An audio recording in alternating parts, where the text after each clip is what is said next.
Here's more from today's Inspector General's report on the psychological and emotional trauma suffered by migrant children in Trump administration custody at the southern border. A program director at one of the facilities told the Inspector General, the little ones don't know how to express what they are feeling, what has happened. Communication is limited and difficult. They need more attention. We're joined now by one of the few people who has been inside the places where the Trump administration is holding children in custody at the southern border. Nicole Austin Hillary is a lawyer who has been representing the interests of these children for years. And so it is only through the powers of the court that she has been allowed to gain this precious access to these children and share with us once again tonight what she has found in her visits with these children. And joining us now is Nicole Austin Hillary. She's the executive director of U.S. Programs for Human Rights Watch. Thank you very much for joining us again tonight. And, I read portions of this report, and they are quotes. They're real things from people who are working inside, and yet they are so obvious, and we could have all predicted that this is exactly what little children would be feeling. Lawrence, it's common sense. If you take a child from his or her parent, there's going to be a reaction, and that reaction is usually going to be negative. When you take a child to school on the very first day for the very first time and you separate them from their parent, oftentimes children cry. We know that is standard. So what does the Trump administration think would happen if you take children who are from another nation, bring them to a strange new place, and take them away from their parents? You will get the results that the Inspector General's report documented. You will have children that are inconsolable, that cry uncontrollably, that are frightened, and that are in fear for their own lives, who have no idea what's going to happen to them or what has happened to their parents. This is consistent with what I saw when visiting the detention facility in Clint.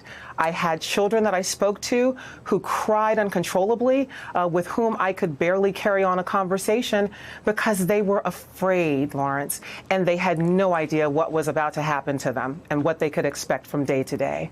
I want to go back to something I mentioned and quoted in the previous segment. It's on page 11 of the Inspector General's report. And this is the Inspector General now just delivering what a program director has told the Inspector General.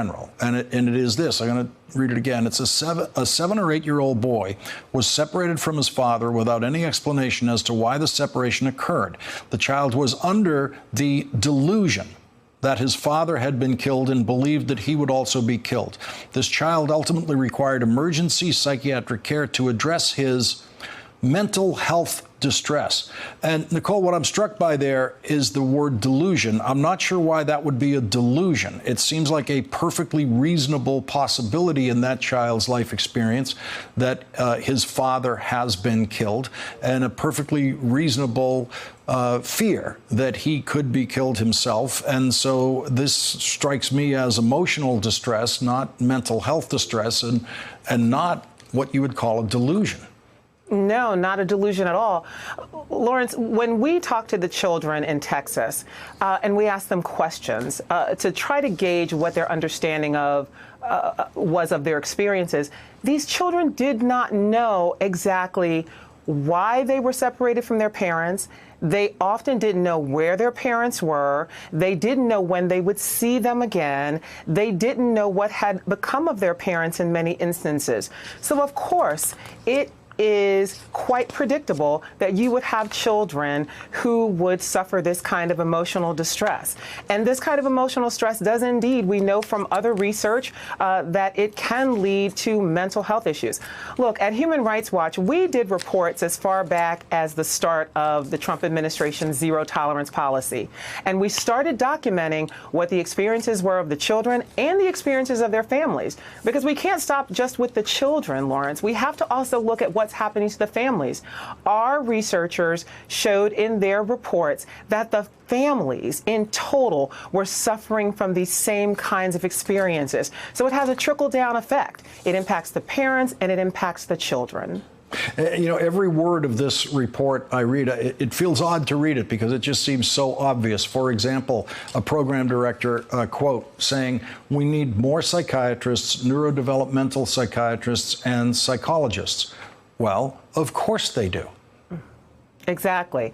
And the problem here is that while it's very good that this report has been made public today and that we're having this conversation, the next question is, what now? It's one thing to expose what's going on. It's another thing for the Trump administration to then say, okay, we have this data, it's been documented, and now here's what we're going to do next.